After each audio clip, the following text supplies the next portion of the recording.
হযরতে ওয়াইস আল করনী রাদিয়াল্লাহু আনহু 32টা দাঁত ভাঙছে, ঘটনা মিথ্যা। 2টা দাঁত মুবারক ওনার ভেঙেছিল, এটা একটা কিতাবে আছে। 32 দাঁতের কথা নাই। নবীর প্রেমে পাগল যারা প্রেম খেলা খেলে, আরে কত সুন্দর গজ। এরপরের লাইনটা কইছি না, কারণ আমরা হগলতা চাইলে কইতারি না। আরে বাবা, তোমাদের জোশ নিয়ে যদি আমরা চলি, কালকেই 12টা বাজে যাব। কেন জানো? বুঝাইবার জন্য বলছি। নবীর প্রেমে ওয়াইস করনি দন্ত দেয় ফেলে, এই লাইনটা যদি আমি কইছি তখন বুঝাইবার লাগা।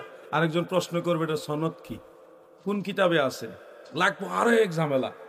তোমরা তো এটা বুঝবা না রে ভাই। আমরা চাইলেই সব বলতে পারি না।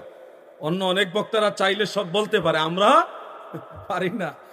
কিতাবে আছে, নাই তা না, আছে কিতাবে আছে দেখেই তো বড় বড় বক্তারা আলেমরাও অনেকে বলছে। কিন্তু কিতাবে থাকার পরেও কিছু কথাবার্তা বড় বড় আলেমদের স্পেশাল জানা থাকে, যার কারণে আমরা চাইলেই সব কথা বলতে পারি না। তোমরা পারো, বলো। আমাদের জিহ্বার মধ্যে লাগাম দেওয়া আছে। হযরতে ওয়াইস আল করনী রাদিয়াল্লাহু আনহু 32টা দাঁত ভাঙছে, ঘটনা মিথ্যা। 2টা দাঁত মুবারক ওনার ভেঙেছিল, এটা একটা কিতাবে আছে। 32 দাঁতের কথা নাই। কয়টা দাঁত ভাঙছে? 2টা। অনেকে আবার বলে উহুদের যুদ্ধে আল্লাহর হাবিবের সবগুলি দাঁত ভেঙে ফেলেছে, মিথ্যা কথা।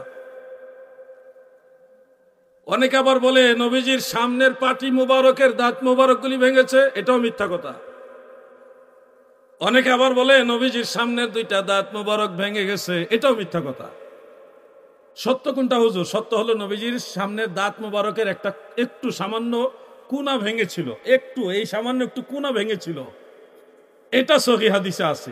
যার কারণে দয়াল নবীজি যখন কথা বলতেন, ওই দন্ত মুবারকের সামান্য যে ফাঁক, এই ফাঁক দিয়ে নূর বের হয়ে যেত। সুবহানাল্লাহ বলেন। ওই নূরের আলোতে ঘর আলোকিত হয়ে যেত। সুবহানাল্লাহ বলেন। দয়াল নবী তুমি গুণমণি।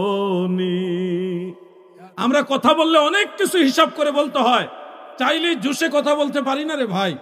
এটা আমাদের দুর্বলতাই ধরে নেন। অন্য অনেক বক্তা আছে, অনেক কিছু চাইলে বলতে পারে, আমরা পারি না, কারণ আমরা এটা জিম্মেদারি নিয়ে কথা বলি, আমানতদারিতা নিয়ে কথা বলি। ইদ্রিস নবী তিনি জান্নাতে গিয়েছেন, জান্নাতে গিয়ে তারপরে ওখানে ঢুকে আর বের হয়ে আসে নাই, এই ওয়াজ আমরাও শুনছি কিন্তু করি না, কারণ আমরা চাইলেই সব বলতে পারি না। আমরা জানি এটা মিথ্যা কথা।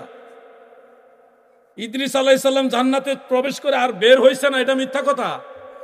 জান্নাতে সর্বপ্রথম যিনি প্রবেশ করবেন তিনি ইদ্রিস নবী নয়।